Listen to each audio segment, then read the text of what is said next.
Hello, I'm Ryan Lightfoot-Amanoff of Chelsea Financial Services, and today I'm joined by Randy Dishman, manager of the Invesco Global Focus Fund. Randy, thank you very much for your time today. Thanks for having me. Now, you took over the running of this fund in February 2020, which is coming up to a couple of years ago now. What's the last 2 years been like running the strategy, especially everything that's been going on in the world?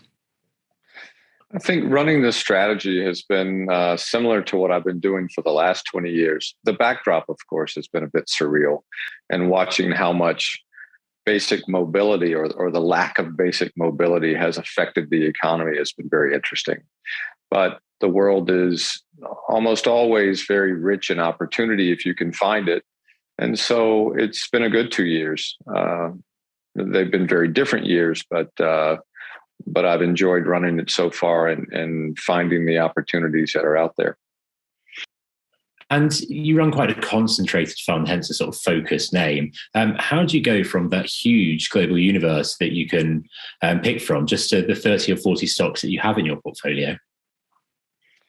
Yeah, well, this is a question I've gotten many, many times over the years. And what I try to get people to understand is it's not a boiling the ocean kind of exercise where you analyze 67,000 public companies.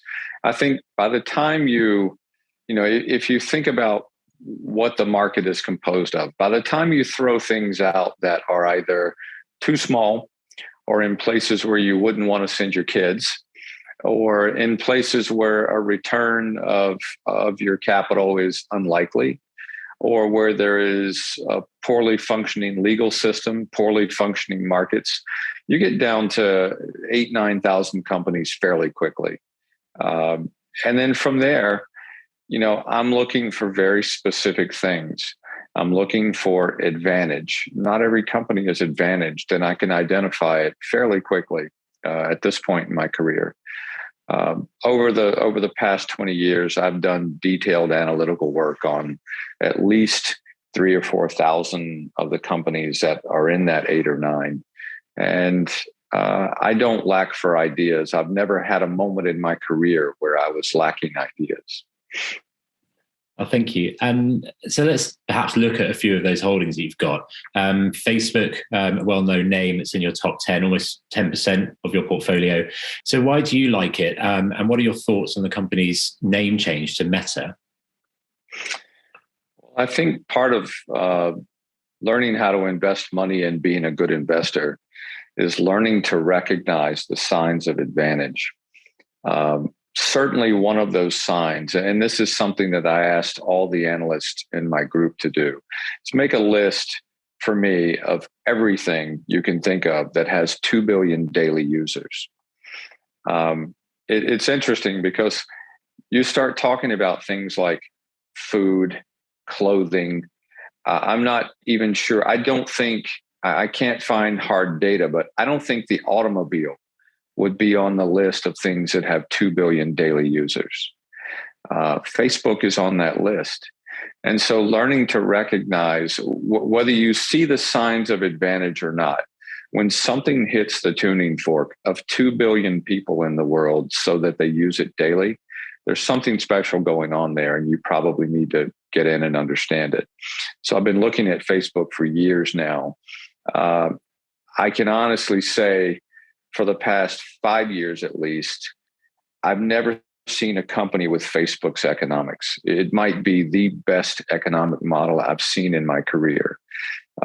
It's also extremely rare to see a company at that scale continuing to grow in double digits, well into 20, 30% growth. It's an amazing company. It's an amazing economic model, and it's very early in its development. It's got a long way to go. You mentioned the name change. To me, the name change feels premature, but I think they're trying to send you a signal that they take this idea of the metaverse quite seriously, and they're going to be a key player in making that happen.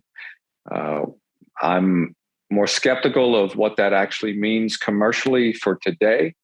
I think it's probably more 5 to 7 years out, but let's see. And you've also got a cybersecurity company, Crowdstrike. Is that the result of the changes we've seen in the last couple of years, the increase in working from home and the big increase in online transactions? Or is it just a general theme that you're picking up on? Well, it's interesting. It was accelerated by people staying home and more of a hybrid work environment. But it's really an extension of the structural move to the cloud that started in earnest probably 6-7 years ago, very slowly, and then started gaining steam. By 2016, 2017, and on through 2018, the move to the cloud was growing quite rapidly because it's a better architecture model for computer systems. It's for computer networks. The interesting thing about the move to the cloud is it will change the winners, because if you're a 50-year-old security engineer, your entire career has been built around building a firewall around your network and guarding that firewall like it is everything that's valuable. You connect everything physically to the firewall. You have all the same devices, the company issued device. You don't bring outside devices that connect to the network. But in the new security paradigm and in the new cloud architecture, you bring everything. You bring an iPad, an iPhone, a personal laptop, a company issued desktop. You connect from 20 different countries.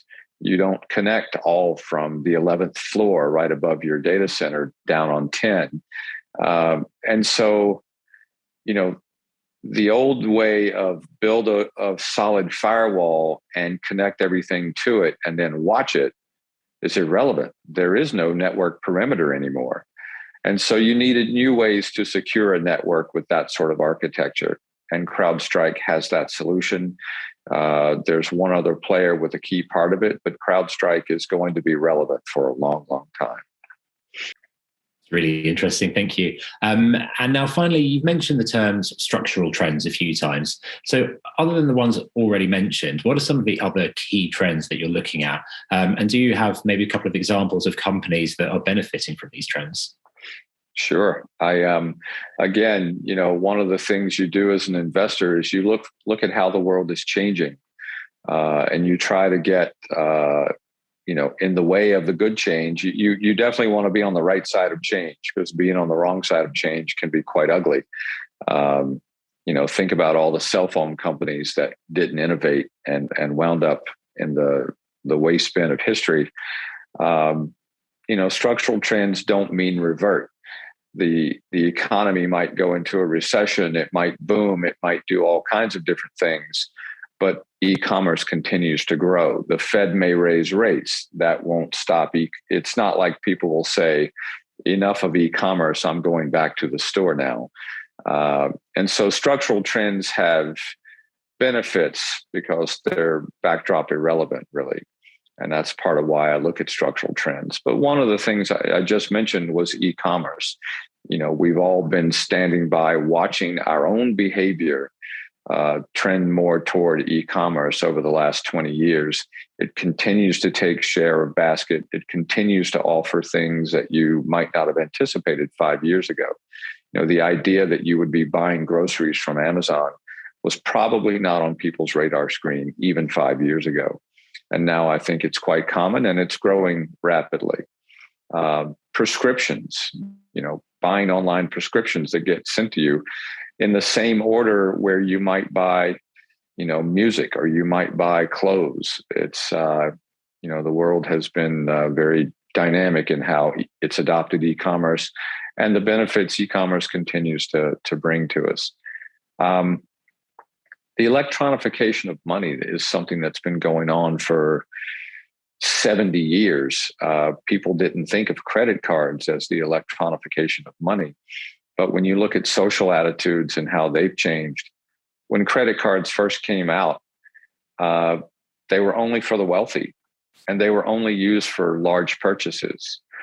And even when I was, coming out of college, I could get a credit card, but they were still only for large purchases.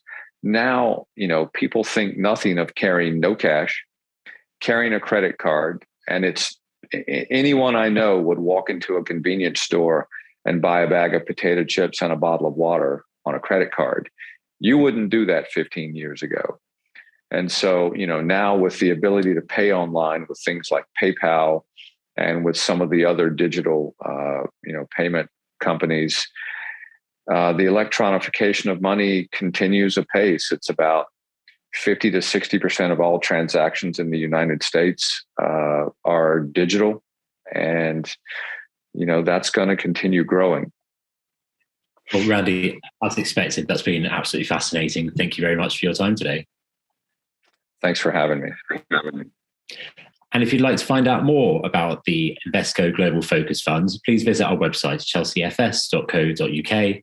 And for more from our video series, please don't forget to like and subscribe below.